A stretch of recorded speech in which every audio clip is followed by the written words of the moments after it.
Hi friends, welcome to Learn in Minutes video series. This video will help you understand Enterprise Resource Planning. What is Enterprise Resource Planning, or normally we say it as ERP? What is ERP? ERP is nothing but it is a type of software which is used to manage the activities in the enterprise or the business. The activity can be an accounting or procurement or project management or risk management and any other supply chain operation. So whatever operations related to the business that we are going to do, that can be managed through this enterprise resource planning software. There are different modules related to this ERP, starting from number one, which is purchase. So the ERP helps in monitoring and prioritizing the customer orders. Also, it helps in delivery purpose, and even it helps in managing the purchase. Number two is human resource management. The ERP software, it helps in managing the employee records with the detailed information like payroll system, the performance reviews, and much more details which is related to the persons who are involved in the business. Number three is service management, which helps in managing the field service after the delivery of the products. So even most of the enterprises uses the professional service automation module to plan their service and track their product performance, etc. Number four is the procurement. This manages the purchasing. It may be something like the raw materials, or even managing the purchase of the finished goods. Those things comes under this procurement. Number five is the supply chain management, which deals with the flow of goods and services. So it may contain itself the process of transforming the raw materials into the final product. So this is mainly in the production field. Number six is the manufacturing. So manufacturing is the complicated process in the enterprise that we always know, which this ERP in this manufacturing sector, it helps the companies coordinate all the steps that go into making the products. Next is the finance. The financial modules is the foundation, or it is the major foundation of every ERP system. So it manages the general ledger and all financial data of the enterprise. And the last module which we see here is the sales. This is the important module which helps in managing the marketing efforts across all digital channels. It may be email or website or social media, anything may be. All these things are managed, and all marketing can be done through these channels. These are the modules related to this ERP. So now how these ERP could be deployed in the business or in our enterprise, how we are going to deploy this ERP. So that is given here. So there are three or four different types of deployment can be done, starting from the first method. The first method of deploying ERP in the enterprise can be made with this on-premises ERP.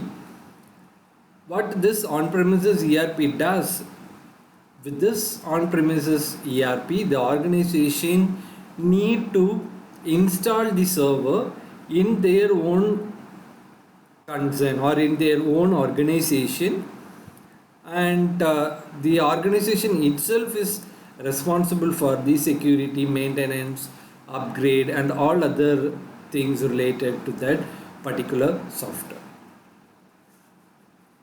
The second method of deploying the ERP is cloud-based ERP, where the software runs on a remote server managed by the third party.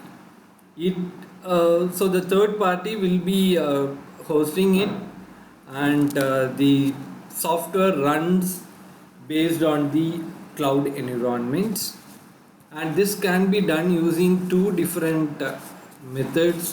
One is the hosted cloud and another one is the true cloud. Any one of the method they can adapt.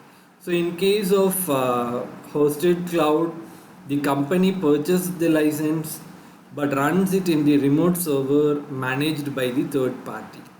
But when coming to the true cloud, the deployment allows the company pay and get access to servers and softwares they do not have to manage. The vendor will be doing all those things.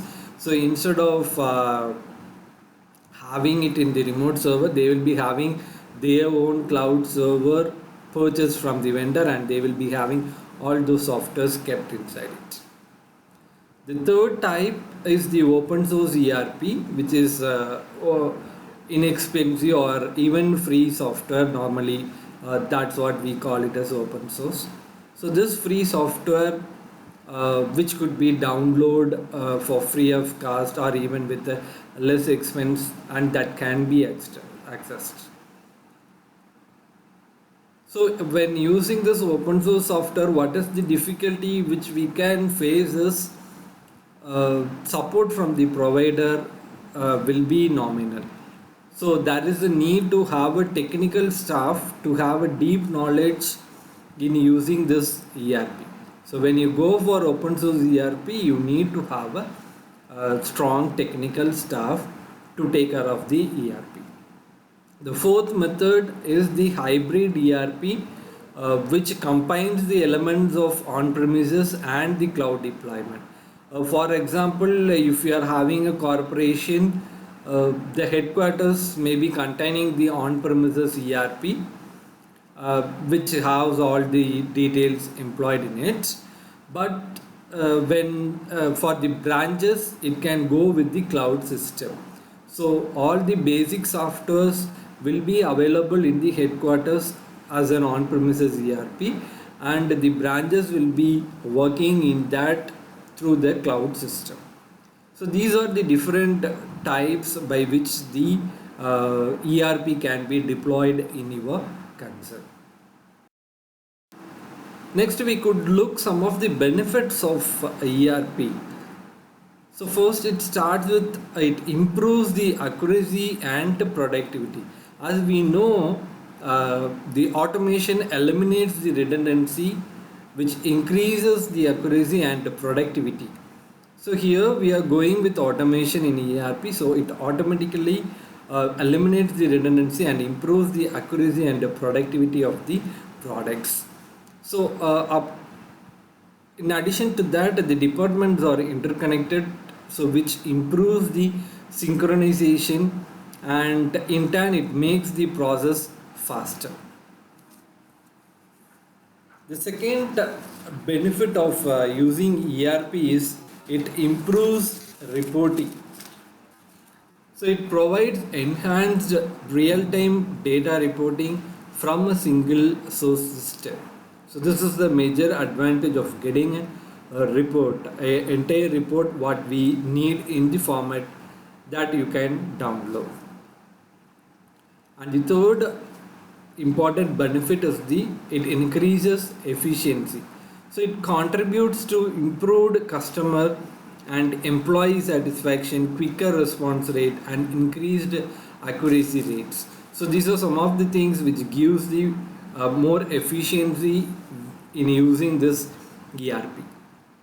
And the last one is it increases collaborations. As we have seen earlier, departments are better able to collaborate and share knowledge so that it could create an increased productivity, and even there will be employee satisfaction. So these are some of the major benefits because of which most of the business or the organizations adopt the ERP. Hope this video gives you the understanding about the basics of ERP. Let's see in the other video of LnM Minute series. Thank you.